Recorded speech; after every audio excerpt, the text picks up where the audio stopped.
कबीर ऐसा सदगुरु मिला जासे रहिए लाग, सब जग तो शीतल भया मिटी अपनी आग। मेरे हृदय मंदिर के आराध्य मेरे साहब, मेरे सत्यपुरुष बंदी छोर कबीर के पावन चरण कमलों में कोटि कोटि बंदगी करते हुए पूज्य संत समाज, पूज्य गुरु गोसाई साहबजन एवं यहां पर उपस्थित साहब के नेमी प्रेमी सभी भक्तजनों को सप्रेम साहेब।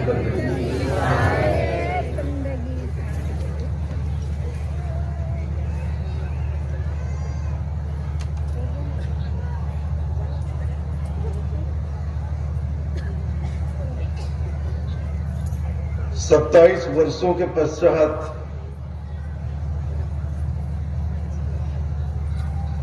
एक बार पुनः आपके इस भुरभुसी ग्राम में आने का अवसर प्राप्त हुआ है। यह साहब की बड़ी कृपा है और यह साहब की कृपा हम पर तब हुई है जब इस ग्राम की भक्तिमती माता पर्यटन दाई ने आमीन माता की भांति अपना सर्वस्व समर्पण करते हुए सतगुरु की भक्ति की। इसके फलस्वरूप ही आज हम सबको भुरभुसी गंडई ग्राम में संत समागम समारोह का लाभ प्राप्त हो रहा है। और मैं आपको बताऊं, बड़े ही हर्ष की बात है, आपके ग्राम की भक्तिमती पर्यटन माता जो हैं, उन्होंने अपना सर्वस्व कबीर पंथ को समर्पित कर दिया।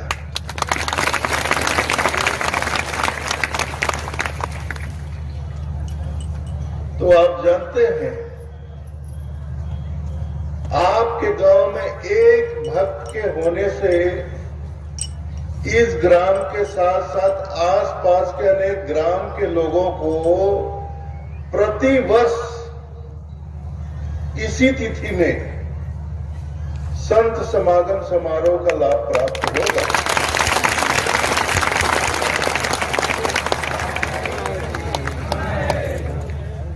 अब ये जरूरी नहीं कि प्रतिवर्ष मैं आऊं। अगर मैं ना आऊं तो संत समाज आएगा, गुरु गोसाई साहेब आएंगे, सुलक्षणा देवी आएगी, फिर कभी 2-3 साल में फिर मैं आ जाऊंगा। तो ये क्रम अब चलता रहेगा कि इन्होंने सारी व्यवस्था कर दी। ऐसे समारोह के लिए व्यवस्था के लिए धन की आवश्यकता पड़ती है। तो इन्होंने अपना सर्व जो भी इनकी खेती बाड़ी सब कुछ इन्होंने पंथ के लिए समर्पित कर दिया। उससे जो भी आवक होगी उस आवक से प्रति वर्ष आपके इस भुरभुसी गांव में सतगुरु कबीर संत समागम समारोह होता। और ये जिम्मेदारी इस गांव के साथ साथ आसपास जितने गांव में लगे हुए गांव में जितने कबीरपंथी साहब के भक्त हैं, उन सब की जिम्मेदारी बनती है कि वो एकजुट होकर प्रति वर्ष इस संत समागम समारोह की व्यवस्था करें। और और इस संत समागम में जितने भी आसपास से लोग पधारते हैं उनकी सेवा भी करें। तो ये समझ लीजिए इस ग्राम के लिए एक बहुत बड़ी बात हो गई, बहुत बड़े सौभाग्य की बात हो गई। हर गांव में ऐसा नहीं होता है, लेकिन आपके गांव में हो गया। अब इसे साहब की ही प्रेरणा कहें, साहब की ही प्रेरणा कहें, साहब की कृपा हुई। अब इन्होंने भक्ति की तो साहब की कृपा हो गई। सयाने लोग कहते हैं ना, एक भक्त अपने पूरे कुल परिवार को तार देता है। एक भक्त अपने को तो तारता है, लेकिन अपने साथ साथ पूरे कुल परिवार को तार देता है। लेकिन पर्यटन माता ने तो पूरे ग्राम को तार दिया। तो बहुत अच्छा लगा। 1995 में माघ मेले के पूर्व मुझे यहां आने का सौभाग्य प्राप्त हुआ था। मुझे अच्छी तरह याद है, 27 बरस हो गए।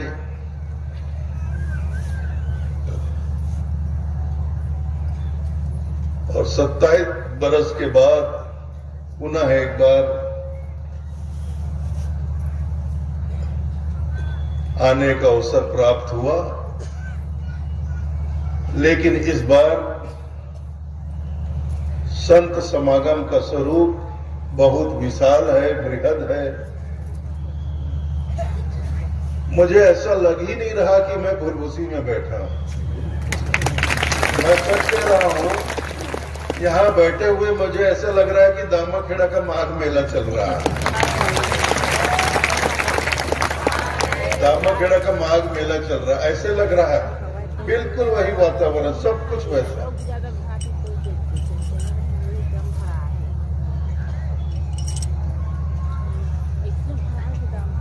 और यहाँ हमारे पूजनीय संत जन पधारे हुए हैं। आदरणीय महान श्री पर्वतदास जी साहेब, महान श्री त्रिलोकीदास जी साहेब, महान श्री माखनदास जी साहेब और भी अनेक संत महात्मा यहाँ पधारे हुए हैं। पर्वतदास साहेब ने अभी आपको सदगुरु कबीर साहब के कुछ वाणी वचन सुनाए, बहुत ही सारगर्भित, सटीक, बिल्कुल सटीक और सारगर्भित।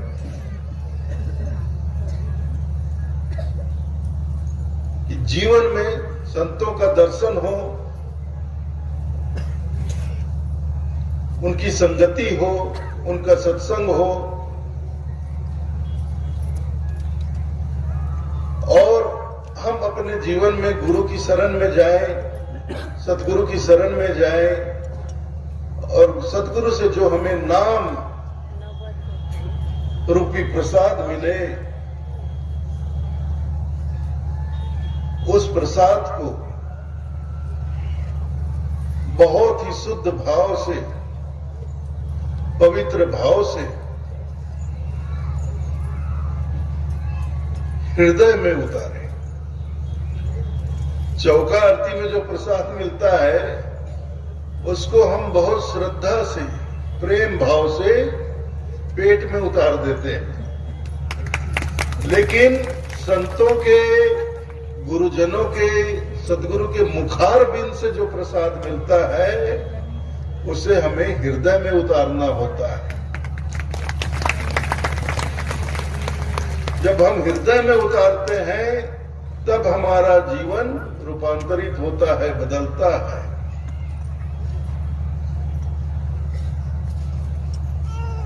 और हमारे बंदी छोर कबीर ने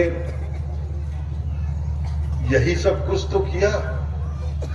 600 बरस पहले जब इस धराधाम पर पधारे, उन्होंने देखा कि यह मानव समाज तो बहुत रुग्ण है, बीमार है। मानव समाज में तो बहुत सी बीमारियां फैल रही हैं। मानव समाज को बहुत सी बीमारियां लगी हुई है। कहीं संप्रदायवाद, कहीं जातिवाद, भेदभाव, ऊंच नीच, छुआछूत,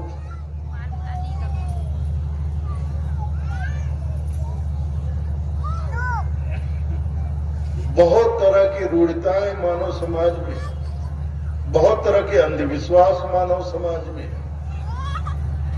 चाहे धर्म के नाम पर हो, चाहे समाज के नाम पर हो। बहुत सी कुरीतियां, बहुत से अंधविश्वास, और मानव समाज व्यर्थ के प्रपंच में पड़कर अपना जीवन गंवा रहे हैं। ये साहब ने देखा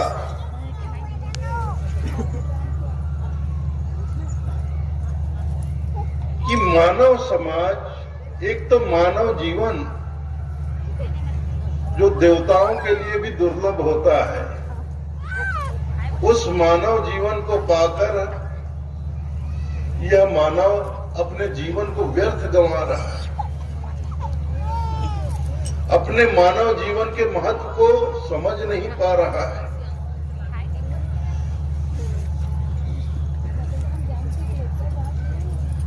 अपने मानव जीवन का सदुपयोग नहीं कर पा रहा है। मानव जीवन व्यर्थ गंवाने के लिए नहीं है। मानव जीवन को सफल बनाने के लिए,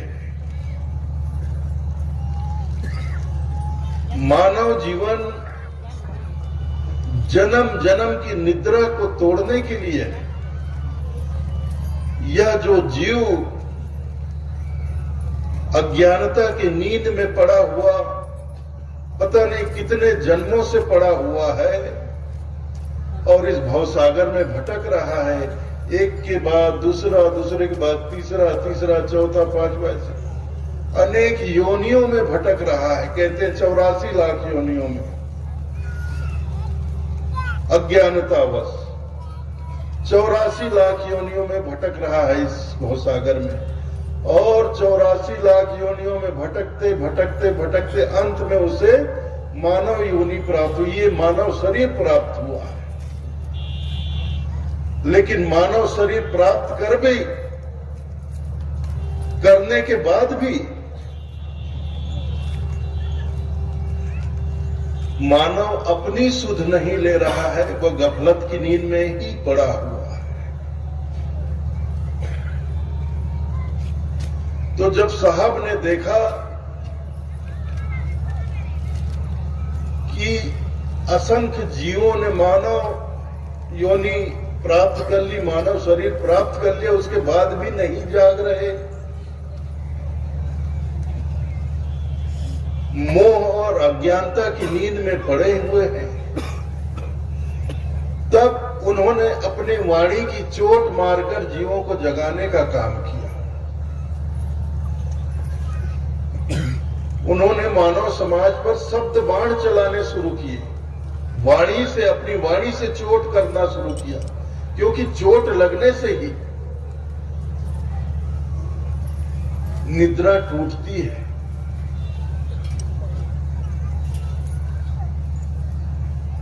कोई आदमी सोया हुआ हो, उसे जगाना हो तो उसके पास बैठकर प्रेम से मीठी आवाज में आप लोरी गाओगे, वो कभी नहीं जागेगा, बल्कि और गहरी नींद में सो जाएगा। किसी व्यक्ति को जगाना हो, गहरी नींद से जगाना हो, तो उसे आपको झंझोड़ना पड़ता है, झंझोड़ना पड़ता है। चद्दर ओढ़ा है तो चद्दर खींच के हटाना पड़ता है, उसको पकड़कर हिलाना पड़ता है, झंझोड़ना पड़ता है कि अरे उठ जाग, अब सवेरा हो गया, दिन चढ़ गया, तू अभी तक सो रहा है, जाग। तो जब झंझोड़ा जाता है तब उसकी निद्रा टूटती है। इसलिए सदगुरु कबीर साहब ने मानव समाज को, सोए हुए मानव समाज को जगाने के लिए शब्द बाण चलाया। शब्द बाण की चोट मारना उन्होंने प्रारंभ किया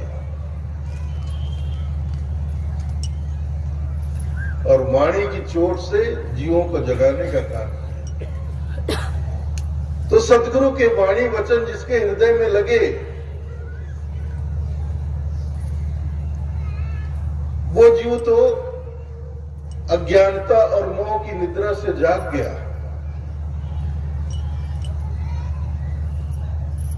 लेकिन जो जीव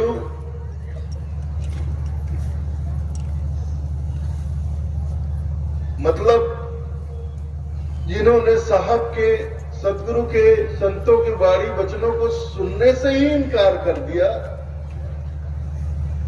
तो उनके लिए कोई उपाय ही नहीं बचा। वो आज भी अज्ञानता, अविवेक और मोह की निद्रा में पड़े हुए हैं और अपने मानव जीवन को व्यर्थ गंवा रहे हैं।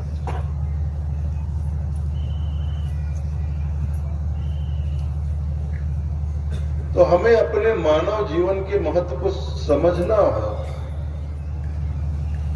यह अनमोल है और बार बार नहीं मिलता।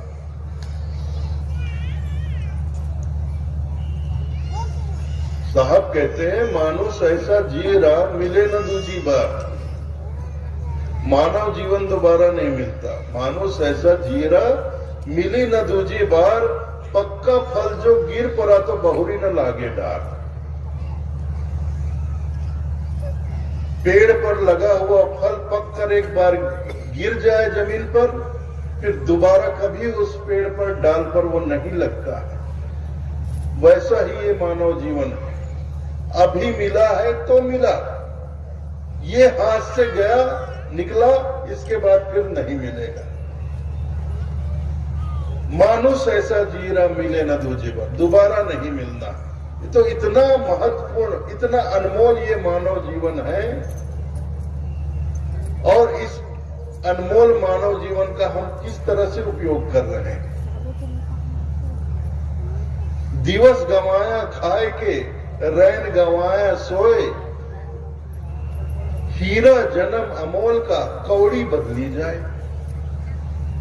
साहब कहते हैं दिन तो खाने पीने में, मौज मस्ती में हम गुजार देते हैं, रात सोने में गुजार देते हैं। तो ऐसा करके हम हीरे की तरह इस अनमोल जीवन को कौड़ियों में बदल रहे हैं। तो क्या ये बुद्धिमानी हुई? हीरे जैसे अनमोल जीवन को कौड़ी में बदलना। तो आपके पास हीरा हो, आपके पास हीरा हो और आप उसे किसी से कौड़ी में बदली कर ले, ये हीरा तू रख ले, कौड़ी मुझे दे दे, ये समझदारी होगी क्या? समझदारी होगी क्या? आप बताइए। आप कितने घाटे का सौदा कर रहे हैं? हीरा देकर कौड़ियों को प्राप्त कर रहे हैं। तो यह अनमोल हीरे की जैसा मानव जीवन इस संसार के पीछे भागकर गवा रहे हैं, छोटी छोटी चीजों के पीछे भागकर गवा रहे हैं, जबकि यह मानव जीवन मिला है कि हम जाग जाएं और अपने जीवन को सफल कर लें। इसलिए साहब निर्देश देते हैं, आदेश देते हैं। कम से कम जो साहब की शरण में है, जो कबीरपंथी है, उनके लिए तो सदगुरु कबीर साहब के वचन आदेश ही हैं। और जो कबीरपंथ में नहीं है तो कम से कम उनके लिए एक निवेदन ही है। आदेश नहीं तो निवेदन है, जो कबीरपंथ में नहीं है। लेकिन कबीरपंथियों के लिए तो साहब का एक एक वचन हमारे लिए आदेश की आज्ञा है, हमारे सदगुरु की आज्ञा है। तो हमारे साहब हमें आज्ञा देते हैं, काग गवन गति छाड़ के हंस गवन गति चले आओ। कागा का जीवन छोड़कर हंस की गति में आओ। सकलो दुर्मति दूर कर, साहब कहते हैं सकलो दुर्मति दूर कर, जीवन सफल बनाओ और काग गवन गति छाड़कर हंस गवन गति आओ। तो ये मानव जीवन सफल कैसे होगा? सकलो दुर्मति दूर कर जीवन सफल बनाओ। जीवन के तमाम विकारों को, अपनी दुर्बुद्धि को, अपनी कुमति को, मन में बसे हुए विकारों को, अपने जीवन के तमाम दुर्गुणों को जब तक हम अपने से दूर नहीं करेंगे तब तक हमारा जीवन सफल नहीं होगा। इसलिए साहब कहते हैं सकलो दुर्मति दूर कर जीवन सफल बनाओ, काग गवन गति छाड़कर हंस गवन गति आओ। ये कागा का जीवन छोड़ो और हंस गति में आ जाओ। हंस गति में हम आएंगे तभी अपने दुर्गुणों को अपने से, अपने जीवन से दूर कर पाएंगे। इसके अलावा कोई चारा नहीं। तो हंस गति में हम कब आएंगे? जब हमारा विवेक जागेगा। यह जीव जो मोह की निद्रा में अनंत जन्मों से पड़ा हुआ है, इस जीव की मोह की निद्रा टूटेगी, उसका विवेक जागेगा, तब वह हंस की गति में आएगा। विवेक ही तो हंस का गुण है। हमारे कबीरपंथ के ग्रंथों में जीवों को, सभी जीवों को नहीं, जो जागा हुआ जीव हो, जिसका विवेक जागा हुआ, उसको हंसा कहा गया है। और जो जीव निद्रा में है, जिनका विवेक नहीं जागा, उन्हें साहब ने कागा कहा। इस संसार में दो तरह के जीव हैं, एक जिनका विवेक जागा हुआ है, दूसरे जिनका विवेक सोया हुआ है। ग्रंथों में धर्मदास जी साहब को संबोधित करते हुए साहब की एक वाणी भी है, भवजल में बहुकाग है। साहब कहते हैं भवजल में बहुकाग है, कोई कोई हंस हमार, कहे कबीर धर्मदास से खेई उतारो पार। भवजल में, इस संसार में बहुकाग है, काग ज्यादा है, कोई कोई हंस हमार। हंसा तो कोई कोई है, और जो हंस है वो मेरे हैं। जिसका विवेक जाग जाता है वो साहब का हो जाता है, फिर वो संसार का नहीं रहता। और जो काग है वो साहब के नहीं होते, वो संसार के होते हैं, संसार के प्रपंच में पड़े रहते हैं। और जिनका विवेक जाग जाता है वो संसार का प्रपंच त्याग कर साहब की भक्ति में लग जाते हैं, साहब की भजन में लग जाते हैं, साहब से प्राप्त, सदगुरु से प्राप्त नाम के सुमिरन में लग जाते हैं। इसलिए साहब कहते हैं कोई कोई हंस हमार।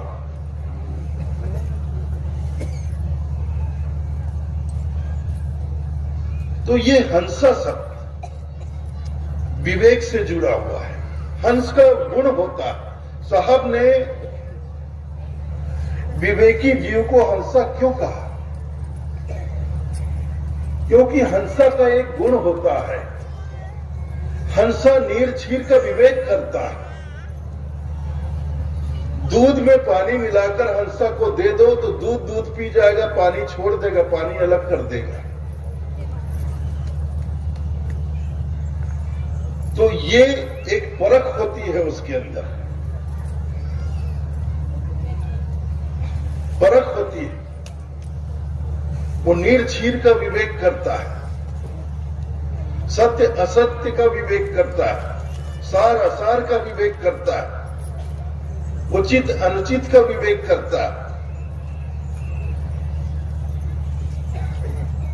तो जो ये कार्य कर सकता है, विवेक कर सकता है, वही अपने जीवन से बुराइयों को, दुर्गुणों को दूर करेगा और सद्गुणों को धारण करेगा।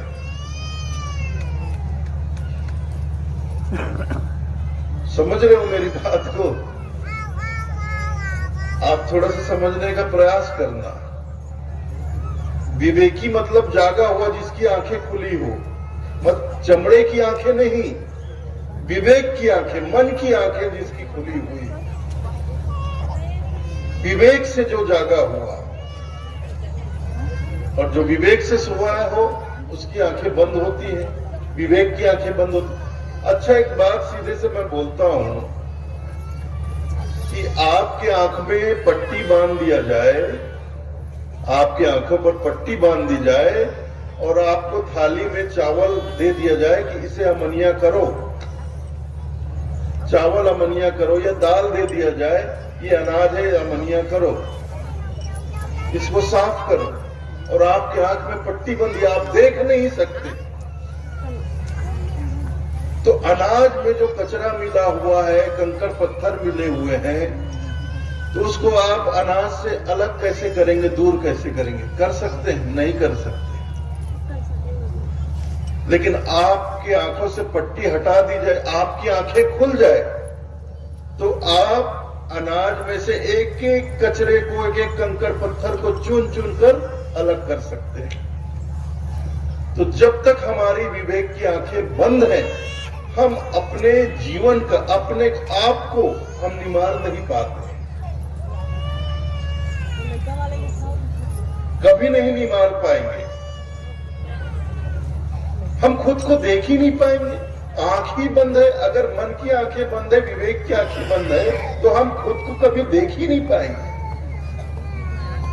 चमड़े की आंख, ये जो चमड़े की आंख है, इससे खुद को नहीं देखा जा सकता, दूसरों को देखा जा सकता है, संसार को देखा जा सकता है, लेकिन खुद को नहीं देखा जा सकता।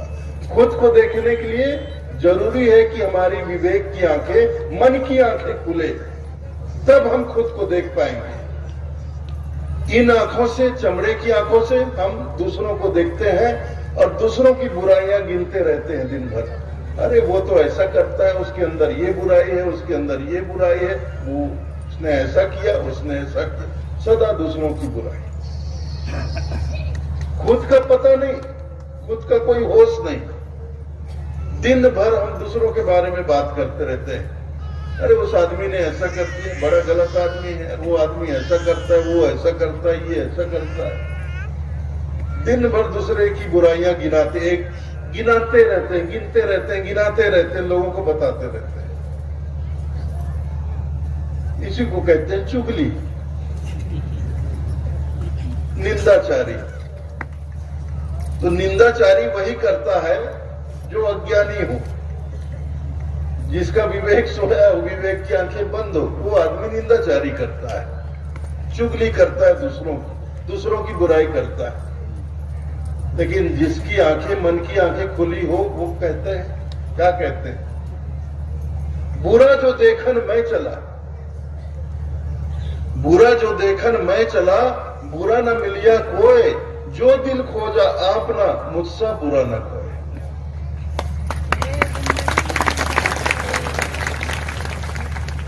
तो ऐसे तो कोई विवेकी हो, कोई ज्ञानी हो, वही कह सकता है। हमारे जैसे, आप जैसे, हमारे जैसे अज्ञानी ऐसा कह ही नहीं सकते। जो ज्ञानी होते हैं, विवेकी होते हैं, वो खुद के अंतर झांकते हैं, दूसरों की बुराइयां नहीं देखते, अपने भीतर देखते हैं, अपने मन को देखते हैं, अपने मन का निरीक्षण करते हैं, परीक्षण करते हैं, फिर अंत में समीक्षा भी करते हैं।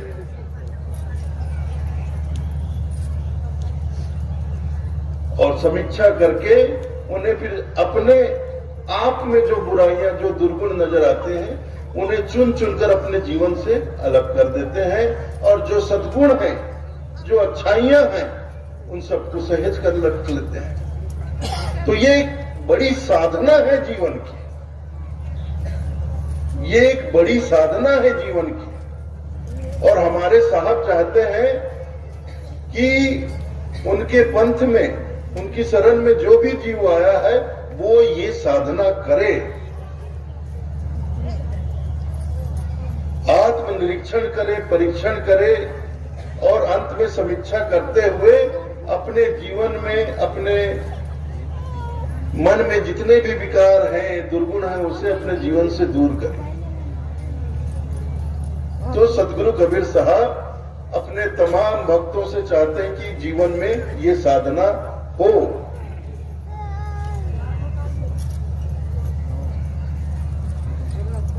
तो हम सबको अगर साहब की शरण में आए हैं तो ये साधना करनी पड़ेगी, लेकिन हम नहीं करते, हम जाग ही नहीं पाते, विवेक की आंखें खोल ही नहीं पाते, तो दूसरों को ही देखते रहते हैं, दूसरों को ही बुराइयां देखते रहते हैं, गिनते रहते हैं।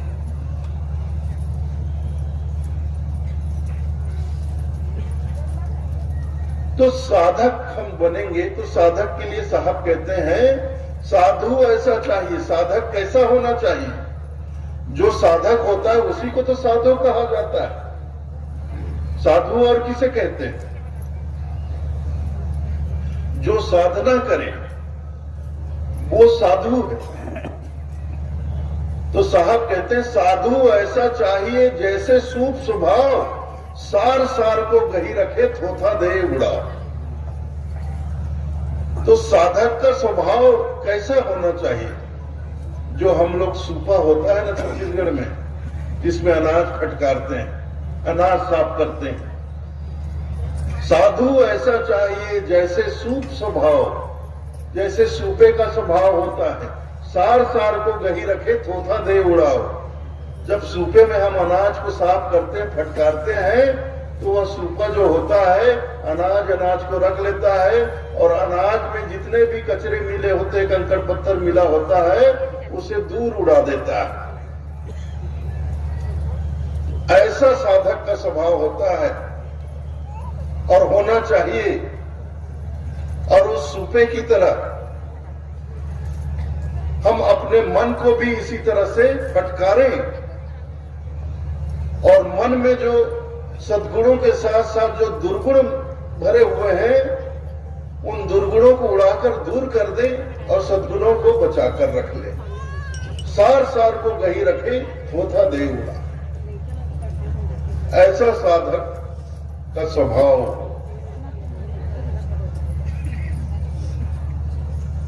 और दूसरा तो कर नहीं पाएगा। इसीलिए साहब ने कहा कबीर हम सबसे बुरे। साहब क्या कहते हैं? कबीर हम सबसे बुरे, हमसे बुरा न कोई, ऐसा कर जो मान ही साधु कहावत सोए।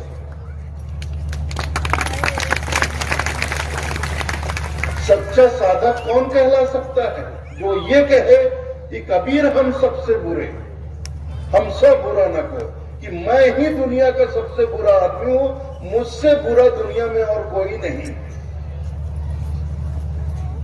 कबीर हम सबसे बुरे, मुझसे बुरा न कोई, ऐसा कर जो मान ही साधु कहावत सोए। ऐसा मानकर जो चलेगा वही सच्चा साधक बन सकता है,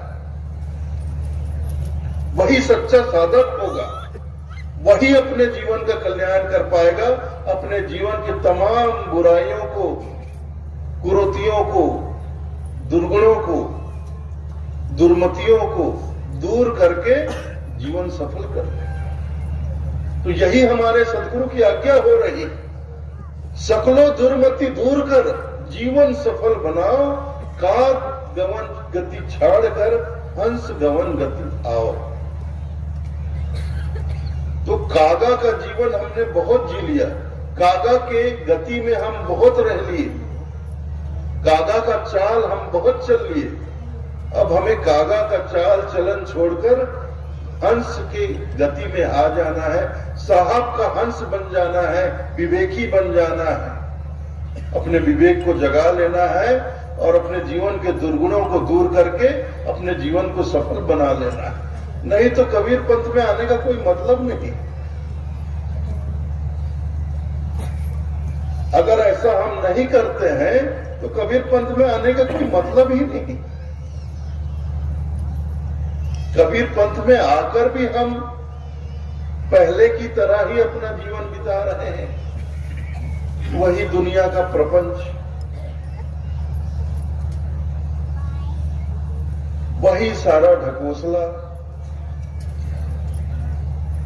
वही सब कुरीतियों में पड़े रहना, वही सब आडंबरों में पड़े रहना, जीवन में भेदभाव भरा रहना, कहीं संप्रदायों का भेदभाव, कहीं जाति का भेदभाव, कहीं कबीरपंथी गैर कबीरपंथी का भेदभाव। भेदभाव को तो हमारे सदगुरु बिल्कुल ही स्वीकार नहीं करते। सदगुरु तो मानव मानव के बीच जितने भी भेदभाव की दीवारें खड़ी है, उन तमाम दीवारों को वो गिरा देना चाहते थे। मानव मानव के बीच जितनी खाइयां खुदी हुई हैं, उन तमाम खाइयों को वो पाट देना चाहते थे। साहब चाहते थे कि मानव को मानव की दृष्टि से देखे, ना कि जाति धर्म संप्रदाय की दृष्टि से देखे।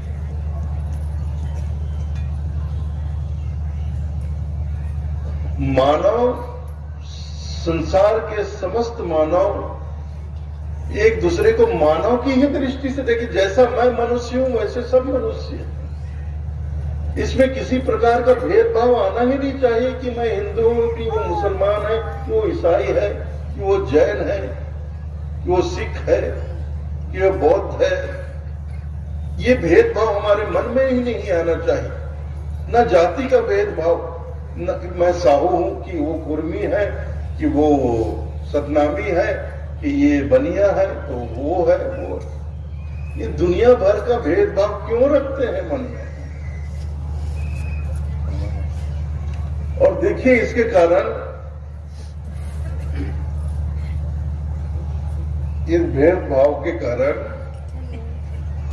हमारे कबीरपंथ की बहुत से बहन बेटियों को दिक्कतों का सामना करना पड़ता है।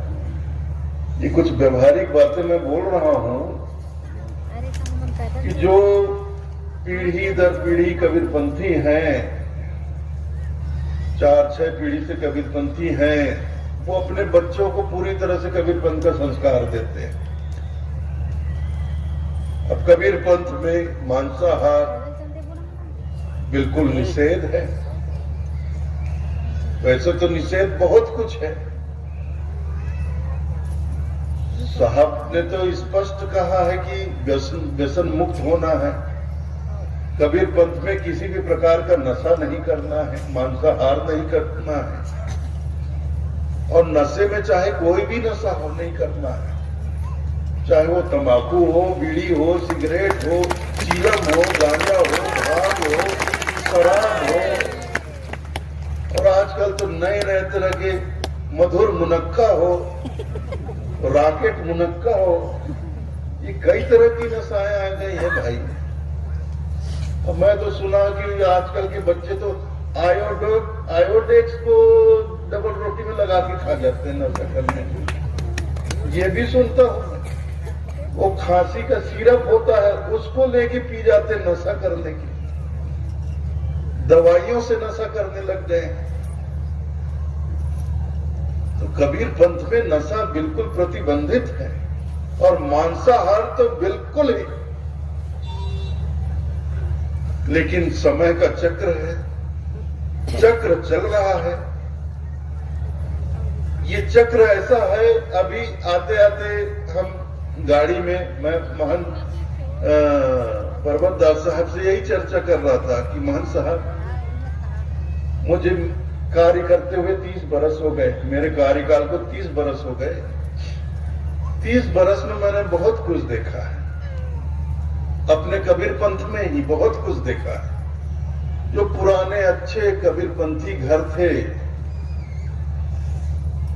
वो लोग आज बिगड़ गए, खाने पीने में लग गए, और जो हमेशा बिगड़े हुए थे वो सुधर कर कबीरपंथ में आ रहे हैं। मतलब 4-4, 5-5 पीढ़ी के कबीरपंथी थे, अच्छे कबीरपंथी थे। आज नई पीढ़ी के उनके बच्चे खाने पीने में लग गए, वो बिगड़ रहे। और सदा से जो बिगड़े हुए थे, खाने पीने में लगे थे, वो सुधर कर कबीर पंथ को अपना रहे, कबीर पंथ में आ रहे हैं। तो ये कैसा चक्र है समझ में नहीं आता।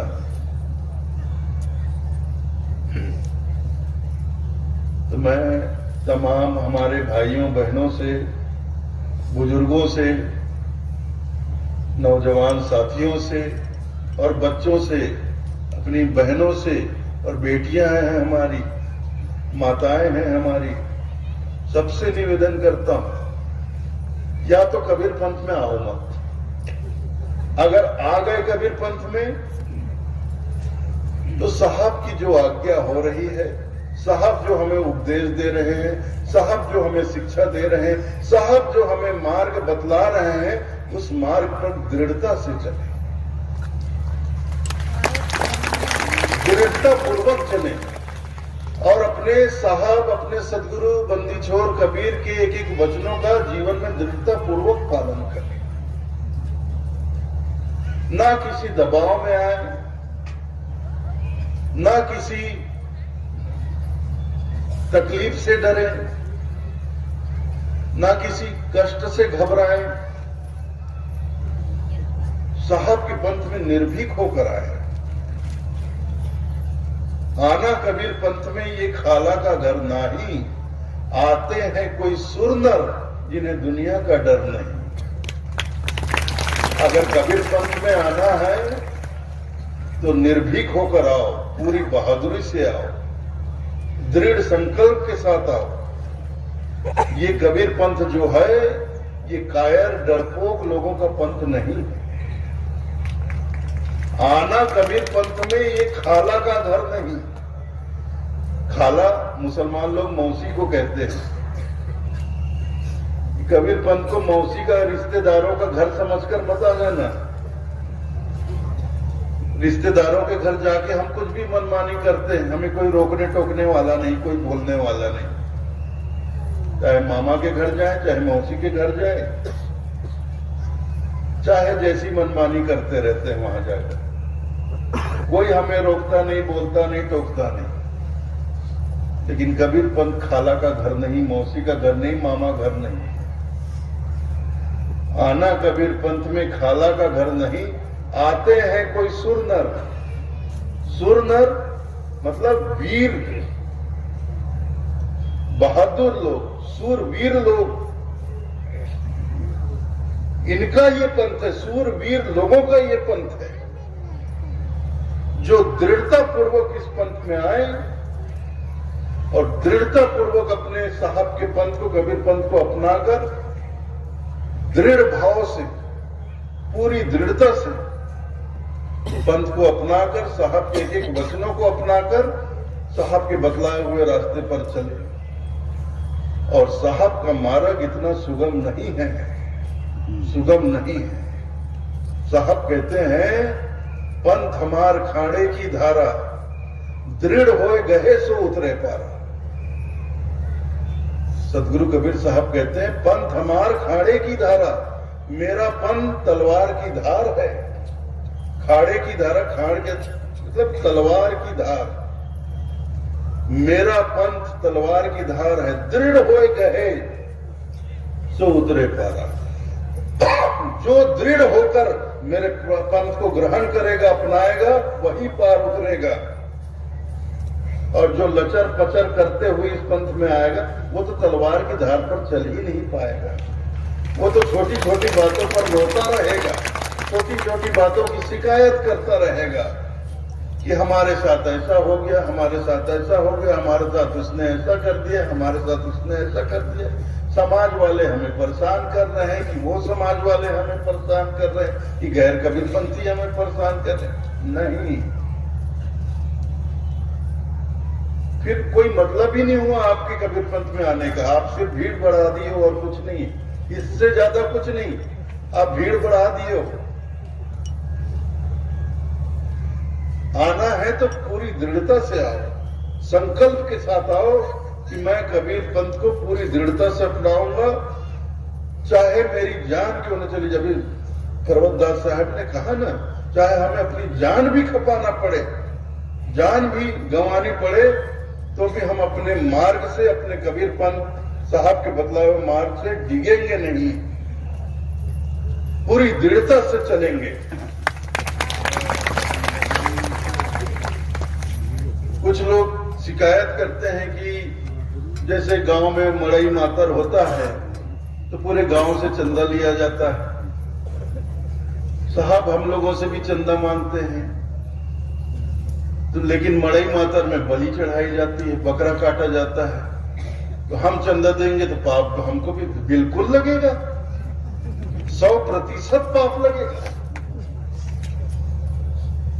साहब ने स्पष्ट कहा है, जीव मत मारो बापुरा, सब घट एक प्राण, जीव हत्या छूटे नहीं कोटिन सुनो पुराण।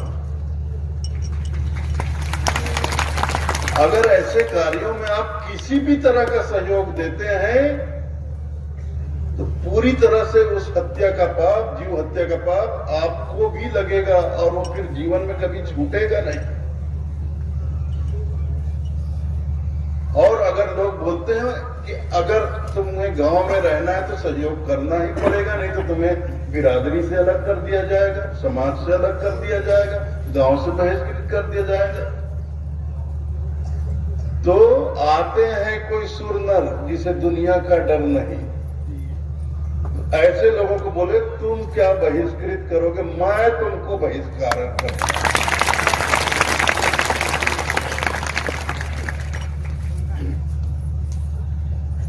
मेरे गांव में दामाखेड़ा में भी मड़ई मातर, गौरी गौरा और क्या बोलते हैं, क्या क्या त्योहार सब होता है और मैं उन सबको सहयोग करता हूं। कबीर आश्रम की तरफ से सबको सहयोग करता हूं, अनाज से सहयोग करता हूं, धन से सहयोग करता हूं, लेकिन मेरे गांव में किसी भी त्योहार में एक मच्छर भी नहीं मारा जाता है।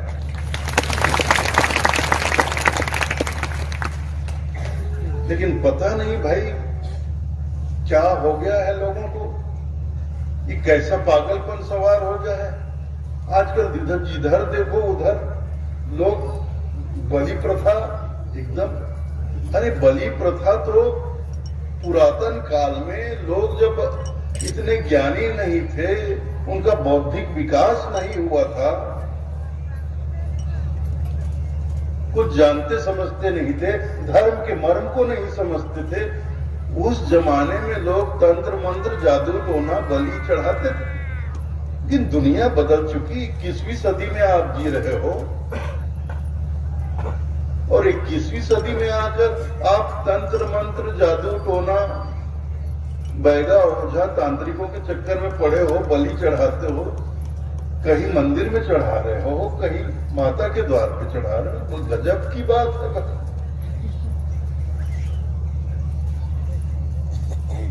और ऊपर से कहते हो ये तो भगवान की मांग है, ये तो माता की मांग है। क्यों भाई, लोग तुम्हारा भगवान भिखारी है क्या है? ऐसी बोला जाता है ना, ये तो भगवान की मांग है। कोई बकरा चढ़ाता है मंदिर के सामने, उस बकरे को पकड़ के एक आदमी बकरे की गर्दन रस्सी बांध खींच के खड़ा होता है और दूसरा आदमी गंडासा चलाता है, एक बार में उसका सिर धड़ से अलग। हजारों बकरे। अभी बेमेतरा जिला में देखो, संडी कोई माता का मंदिर है, माता का मंदिर, माता का मतलब समझते हो? माँ किसे कहा जाता है? माँ किसे कहा जाता है? जो जननी हो। माँ उसे कहा जाता है जो जीवन दे, जीवन लेने वाले को माता नहीं कहा जाता है। माता का दरबार वो होता है जहां मुर्दा जाए जिंदा होकर खड़ा हो जाए, उसको जीवन मिल जाए, वो माता का द्वार। और जहां जिंदा मुर्दा हो जाए उसको माता का द्वार, भगवान का द्वार नहीं कहते, उसे कत्ल खाना कहते हैं, उसे बूचड़ खाना कहते हैं, उसे कसाई खाना कहते हैं। ये काम कसाईयों का है जो मासूम प्राणियों का वध करता है। तो ये हर संप्रदाय में हो रहा है, चाहे हिंदू हो मुसलमान हो। और आज से नहीं, पहले से 600 बरस साहब ने क्या कहा, हिंदू की दया मेहर तुर्कन की। मेहर मतलब दया, इसको मतलब उर्दू में मेहर कहते हैं। मेहर करना मतलब दया करना। हिंदू की दया मेहर तुर्कन की, दोनों घट से त्यागी, एक हलाल एक झटका मारे आद गुनो घर लागी।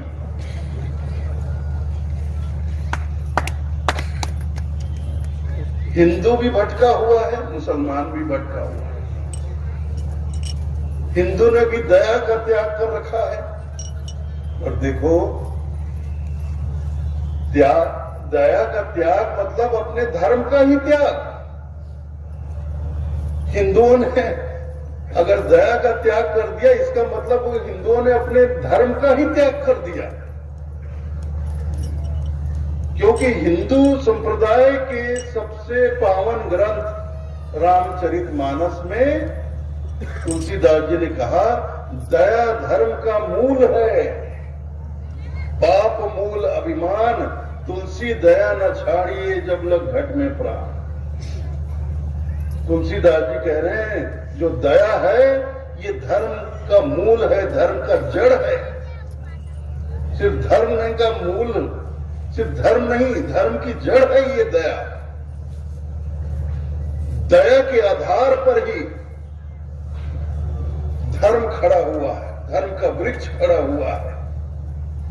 साहब ने भी कहा, जहां दया तहां धर्म है, जहां क्रोध तहां काल, जहां लोभ तहां पाप है, जहां क्षमा तहां आप।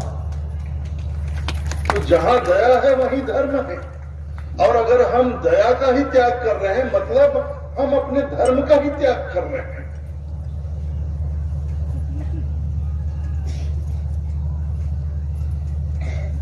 भाई देखो, ये तुलसीदास जी के वचन है कि नहीं रामचरितमानस में, दया धर्म का मूल है। भाई आप लोग रामायण भी तो सुनते होंगे, रामायण नवदा सब ये गांव-गांव में चलता है।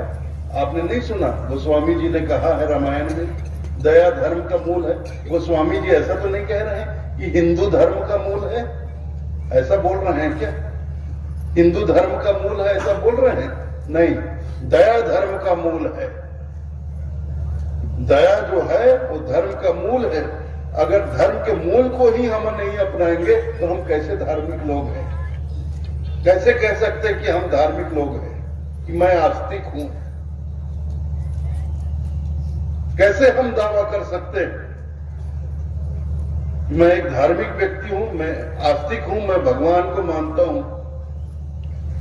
अगर तुम भगवान को मानते हो तो भगवान के जीवों की हत्या कभी नहीं करोगे। अरे ये संसार किसने बनाया? संसार में जितने प्राणी हैं, जीव जंतु हैं, चाहे पशु हो, पक्षी हो, मानव हो, जो भी है, जितने प्रकार के, किसने बनाया? भगवान ने बनाया। तो इस संसार में जो कुछ भी है भगवान का ही तो है। तो भगवान को कुछ चाहिए, जैसे कि लोग बोलते हैं भगवान की मांग है। अगर भगवान को इस संसार से कुछ चाहिए तो भगवान खुद नहीं ले लेगा? भगवान को हमसे क्यों मांगना पड़ेगा? और एक गजब की बात और है, ये तुम्हारा भगवान बकरे और मुर्गे के पीछे क्यों पड़ा हुआ है? तुम्हारा भगवान जब मांगता है बकरा और मुर्गा ही मांगता है, कभी शेर नहीं मांगता। कभी भालू भी मांगे, कभी चीता मांगे, कभी मगरमच्छ मांगे, तब समझ में आया कि तुम्हारी भक्ति कितनी बड़ी है। बेटा इस बार मगरमच्छ लाना, फिर ला के दिखाओ, तब पता चले तुम्हारी भक्ति कितने बड़े भगवान के भगत हो। अरे कोई भगत नहीं, सब बगुला भगत है। ये जो लोग बलि चढ़ाते हैं ये सब बगुला भगत है, पाखंडी है एक नंबर के, ढोंगी है एक नंबर के। ये लोग, यही लोग धर्म को बदनाम कर रहे हैं, धर्म के आड़ में, धर्म के नाम पर अधर्म फैला रहे हैं पूरे समाज में।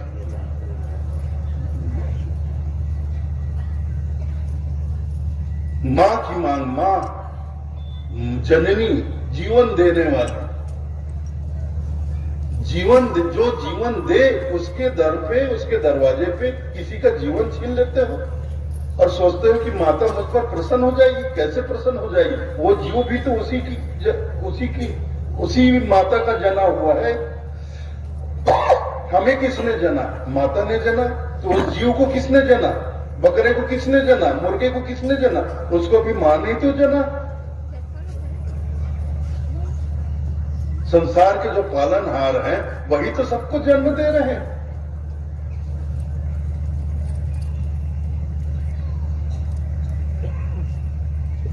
तो उसी माता के जने हुए जीव को उसी मां के सामने आप देखो, बिल्कुल साधारण सी बात मैं बोलता हूं। आदमी जो है, लोग हमें महिलाएं हैं, महिलाएं माताएं हैं, इसके छोटे छोटे बच्चे हैं, बेटे हैं, बेटियां। उस मां के सामने उसके बच्चे को थोड़ी सी तकलीफ, मैं मारने की बात, मैं कत्ल करने की बात नहीं कर रहा हूं। किसी माता से उसका बच्चा छीन लो, उसके बच्चे को थोड़ी सी तकलीफ दो, उसको थोड़ा चिमटो, थोड़ा उसका हाथ दबाओ, बच्चा रोने लगे दर्द से, वो माता क्या करेगी पूछो जरा।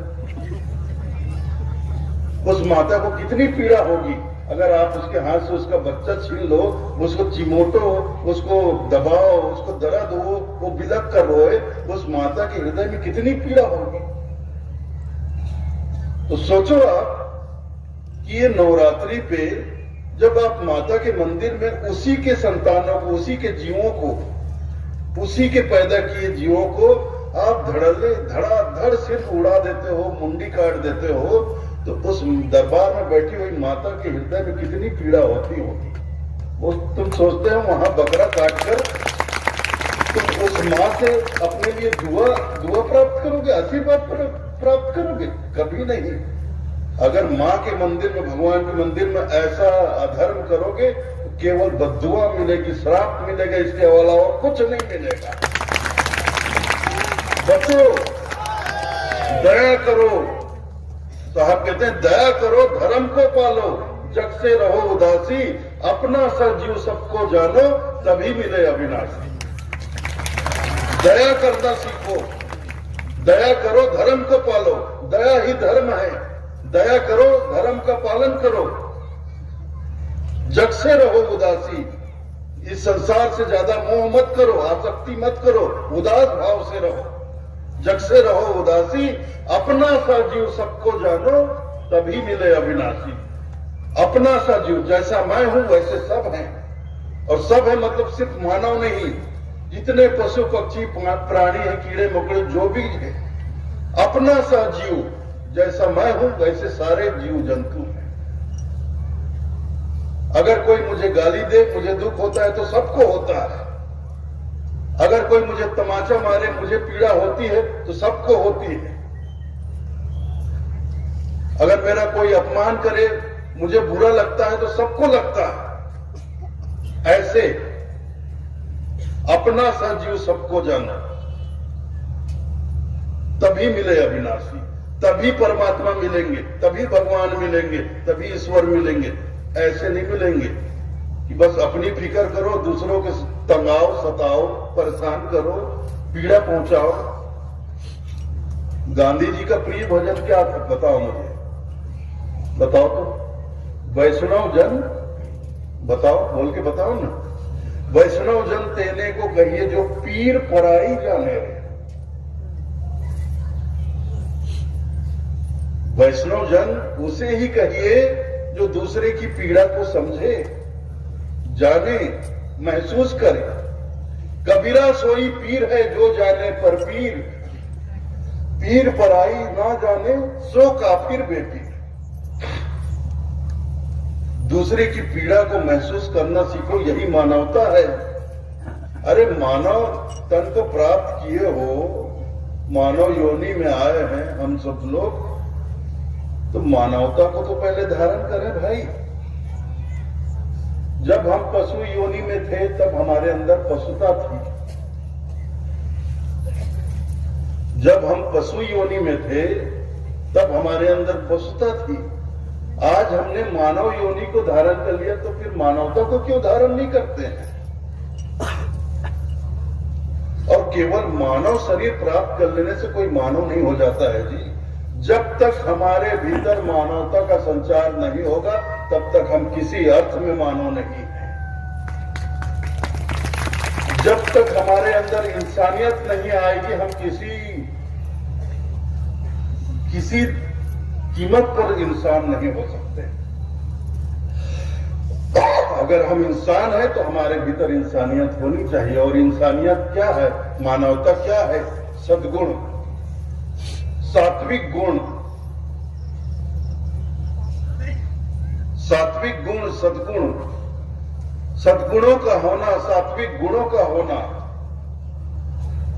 ये मानवता है। रहनी गहनी, रहन सहन, खान पान, आहार विहार, हर तरह से हम सात्विक हों, ये मानवता है।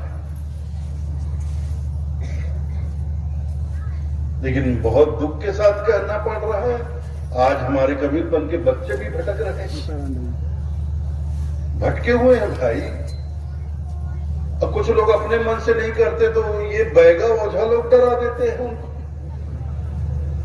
आजकल पता नहीं घर में कोई बीमार पड़े तो डॉक्टर के पास बाद में जाते हैं, पहले बैगा ओझा के पास दौड़ के चले जाते हैं। बैगा उसको बता देता, बैगा दवाई थोड़ी देखो, बोलता अरे इसके ऊपर तो इसको बाहरी हवा लगी,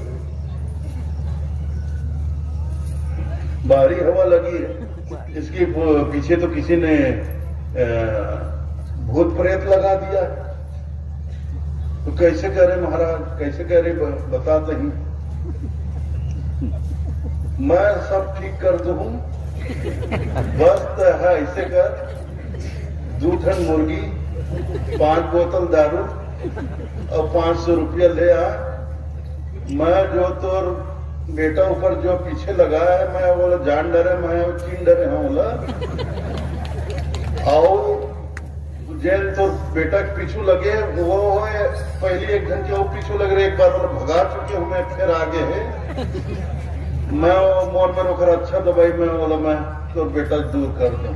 अब आदमी देखो परेशान आदमी रहता है, क्या कई तरह की परेशानियां जीवन में होती हैं। कभी धंधा ठीक से नहीं चलता, कभी घाटा हो जाता है, कभी नुकसान हो जाता है, कभी घर में परिवार में कोई सदस्य लगातार बीमार चलता है, तो आदमी परेशान आदमी दुख और परेशानी में कुछ भी करने को तैयार हो जाता है। अच्छे लोग बैगा की बातों में आ जाते हैं कि तुम्हारे इसके पीछे भूत लगा है, उसको भगाना है। तो कई लोग, मैं बताऊं आपको, कई लोग क्या सोचते हैं कि जैसे मैं भी अब मंच पे बैठ कर सत्संग करता हूं तो वो लोग सोचते हैं कि ये भी तो बाबा है, ये भी झाड़ फूक करता होगा। तो कई लोग मेरे पास आ जाते हैं और कभी पंथी लोग, कोई अपने बेटे को लेकर आ जाता है, कोई अपनी माँ को लेकर आ जाता है, कोई अपनी बहन को लेकर। साहब ये पहले एकदम अच्छा रही, पता नहीं 2 महीना का हो गए, बहुत दवाई दारू करवाए नहीं, ठीक नहीं हो साहब। बैगा कर लेके रहे तो वो साहब बाहरी हवा बतावा, तो मैं क्या करा भैया, नहीं साहब तय से कुछ नहीं कर पे, तय तो सब कर सकते। नहीं साहब, अरे भैया मैं कहूँ ऐसा कुछ नहीं होता भाई, ये भूत प्रेत व्रेत ये कुछ नहीं होता, सब ये झूठ है, कल्पना है, ऐसा कुछ नहीं होता। नहीं साहब, ये लोग कुछ हो गए है साहब। खा हो गए भैया, डॉक्टर में ले जाओ, पूरा जांच करके बताए। यहाँ डॉक्टर तो झोला छाप नहीं कर सकते है, तो शहर में जाओ, बड़े डॉक्टर अच्छा जांच करके इलाज कर दी, ठीक हो जाएगी। नहीं साहब वो बात नहीं है। क्या बात है भैया साहब? बात ऐसे है कि ये मतलब आप समझो ना भाई, आप तो सब जानते हो और मैं नहीं जाना रे भैया, सही बता क्या होगा साहब? ऐसे कहना है कुछ एक आदमी के कि बाहरी हवा लगे। हाँ बाहरी हवा तो लगे है भाई, महूल लगे तहूल लगे और बाहरी हवा लेवा था तभी तो जिया दूंगी। अब ये बाहरी हवा लगे,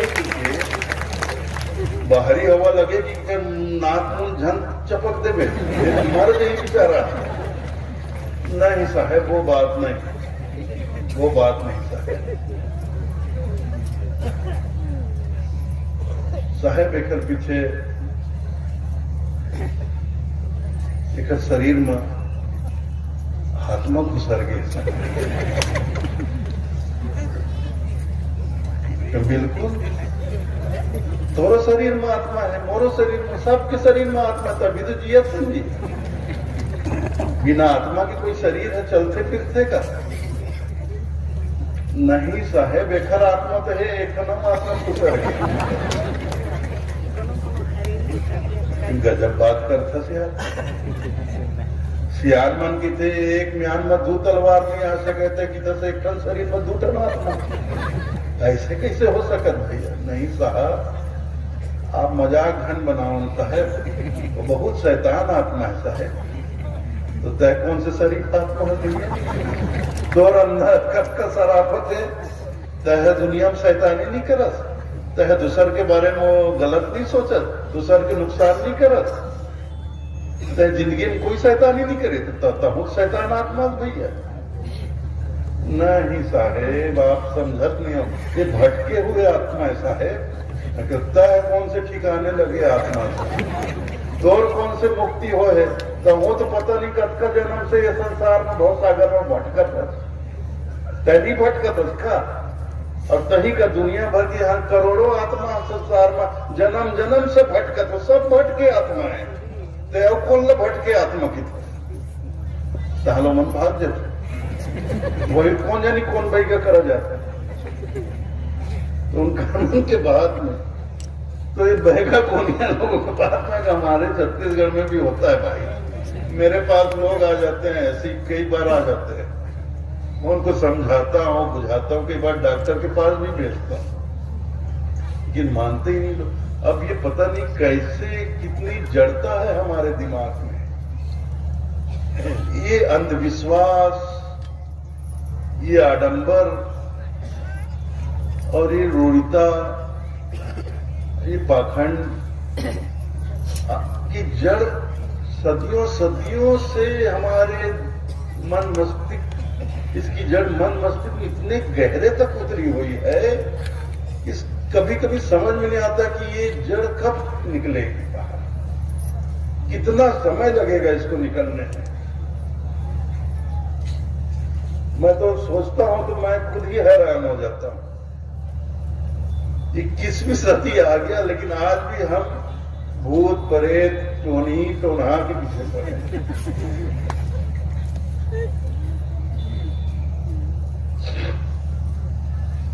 बहुत लोग दावा करते हैं भूत, आज ये मन से मैं चैलेंज कर रहा हूं, आज इस मन से मैं चैलेंज कर रहा हूं। कोई मेरे को भूत, ये बैगा लोग बोलते हैं भूत हम मोर में काबू करके रखे हो, ये दुनिया। वही आपका जिस बैगो को आप मानते हो बैगा, मेरे को भूत दिखा दे, 10 लाख रुपये नगद उसी टाइम दूंगा।